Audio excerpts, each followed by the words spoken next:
They shot one of the most famous opening shots in cinema history.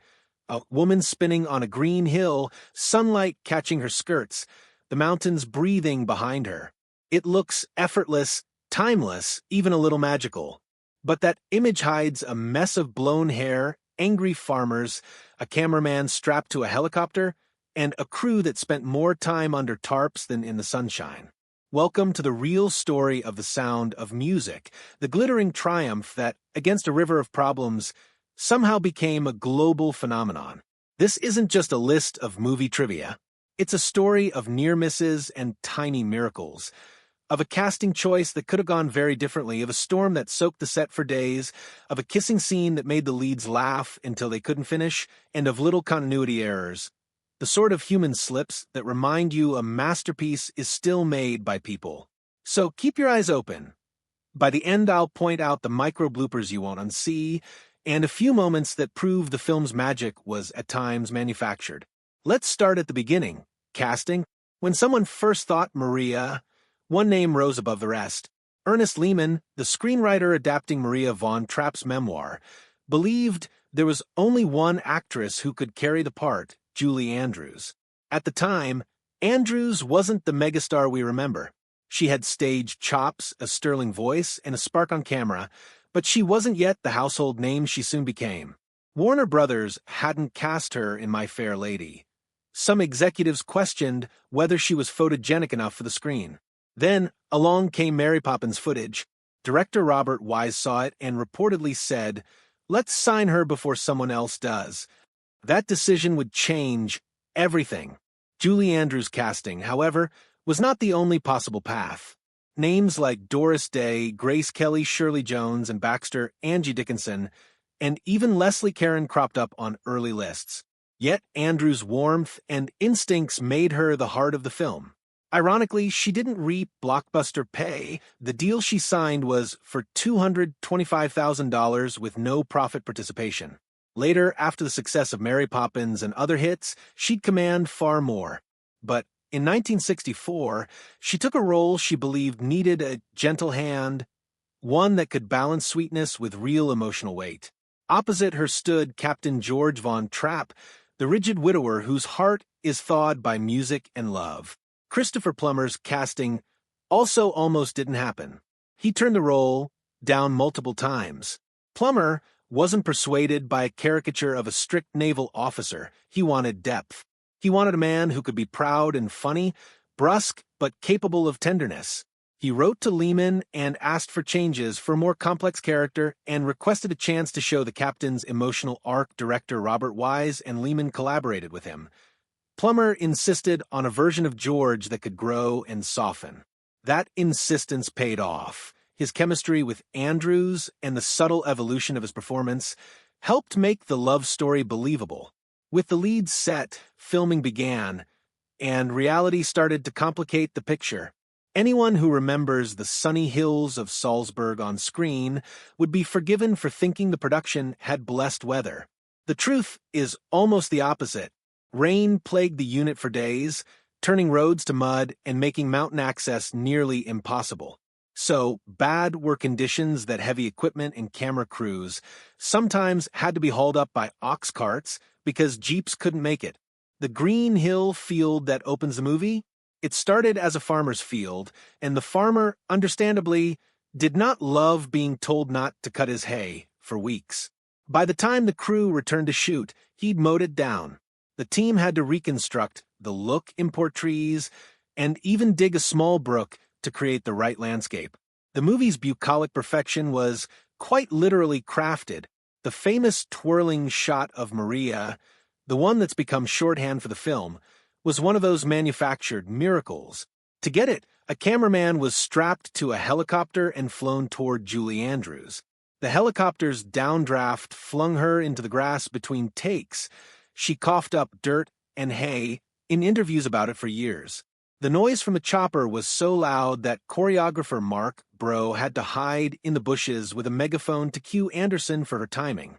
They did the take again and again 6 or 7 times until the perfect airborne freedom we now watch on repeat was achieved. If the mountain scenes were physically hard, The emotional moments introduced their own challenges. Christopher Plummer discovered that portions of his singing would be dubbed, blended with a professional vocalist's voice. For a classically trained actor who had worked to develop the character's emotional truth, the idea that his singing might be altered was humiliating.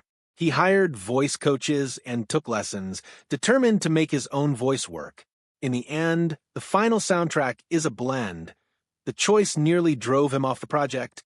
Plummer later admitted that knowing his voice would be mixed undermined his performance at times. It's a vivid reminder of how studio choices, made for the sake of musical polish, can tangle with an actor's pride. Casting the children introduced its own drama. The part of Liesl, the eldest child, auditioned dozens of hopefuls. Names that passed through early consideration include Mia Farrow and Patty Duke. In the end, the role went to Charmian Carr, whose fresh, honest presence proved perfect. The child actors brought real-world problems. One girl, Deborah Turner, lost her front teeth during filming and needed prosthetic replacements. Nicholas Hammond, who played Friedrich, grew 6 inches over a 6-month shoot and briefly towered over older cast members, requiring creative staging and platforms to keep the frame consistent.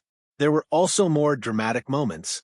The boat on the lake scene, which looks playful on film, nearly became dangerous. Little Gretel, the youngest, could not swim. The sequence called for the children to tumble into the water. Production rehearsed carefully, but during one take, Julie Andrews was told to tip forward so she could reach Gretel. Andrews accidentally fell backward, and crew members had to rush in to rescue the child. If you watch closely in the finished film, there's a silent rescue in which Heather Menzies' Louisa helps pull Gretel to safety, a real moment of backstage bravery forever caught on camera. Then there are the small, humanizing human errors, the moments that crack the varnish and let the audience see the people behind the production.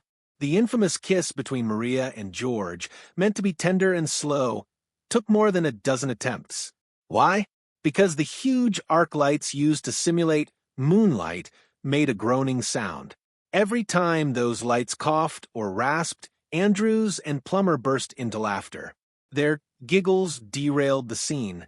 The director finally resorted to shooting much of it in relative darkness just to get usable footage.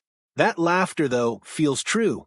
You can almost imagine the relief when a take finally stuck. There were injuries, too. Charmian Carr, while filming the 16-going-on-17 sequence, slipped and crashed through a plate glass window in the studio gazebo that had been built for filming. She hurt her ankle. Makeup and clever camera angles disguised the injury, but she spent the end of shooting limping through scenes in a way that only insiders knew. Continuity, the invisible glue that keeps movies coherent, also proved elusive. You'll notice tiny things if you look.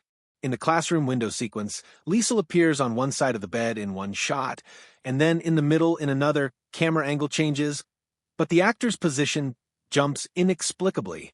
After the lake tumble, the children's hair and wetness change from shot to shot, a sure sign the scene was shot in fragments. In the Vaughn Trapp family's hiding scene at the Abbey, the headstones that apparently shield them are actually flat against the church wall. No human could hide behind them. It's a small discrepancy that becomes oddly charming, as if the film, in trying to protect the family, forgot to protect the illusion. Sound errors slip through, too. When George taps Max on the cheek in one scene, we hear 3 taps on the soundtrack, though we see only 2. It's the kind of tiny mismatch that once noticed, you can't stop hearing. Then there are timeline artifacts, brand cues that don't belong. In the escape sequence's undercarriage shot, the tires seen are a style that wouldn't exist until years later. These are not cinematic crimes. They are the fingerprints of a production struggling with weather, schedules, and the enormous ambition of staging a sweeping period tale. Some scenes were simply cut, and those cuts speak to priorities. There was an extended sequence planned to show the captain and Maria thinking about each other separately, a mirrored montage designed to underscore emotional yearning. The director, Robert Wise, felt the sequence slowed the film and dropped it. Another small subplot involving a telegram and Liesl's encounter with Rolf was trimmed for pacing. These editorial choices shaped the narrative rhythm we know today.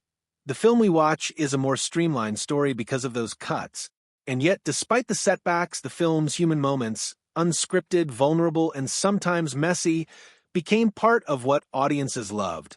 One fleeting, almost invisible cameo is a good example. The real Maria von Trapp, who inspired the story, appears for a blink during the I Have Confidence number, walking in the background with her daughter and granddaughter. They costumed her and placed her on set, but like almost everything on a long shoot, it took multiple takes. She didn't realize the repetition required a film. The cameo is tiny, but it's a poetic loop. The woman whose life inspired the story appears in the story's telling, briefly watching the dramatized version of her life unfold. The film's success, too, was not inevitable. When The Sound of Music opened in 1965, critics were mixed. Some were unimpressed by the sentimentality, but audiences embraced it. Within a month, it climbed to the top of the box office charts. Over the following years, it became one of the most financially successful films of the era, holding enormous staying power in theaters across the world, re-releases included. Part of that endurance is the songs, Rodgers and Hammerstein's melodies, amplified by Julie Andrews' voice, and part of it is the heart.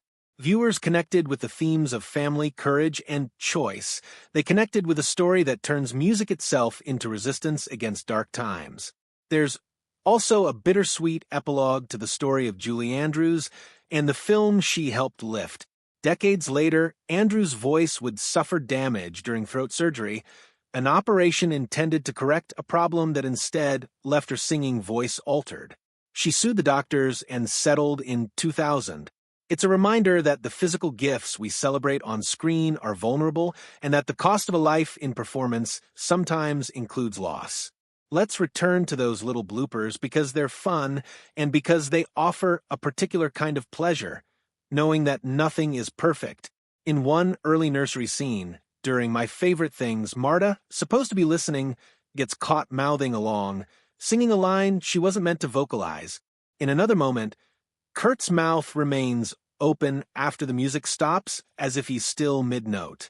In the puppet show, Gretel runs to Max and begins her line, but Marta starts running too soon. She stops, waits, and then joins in properly. These are human errors, not technical failures. They're the reflexes of children who have become swept up in the joy of the moment. Watching those moments now, you see not a flawless machine but a living crew and cast.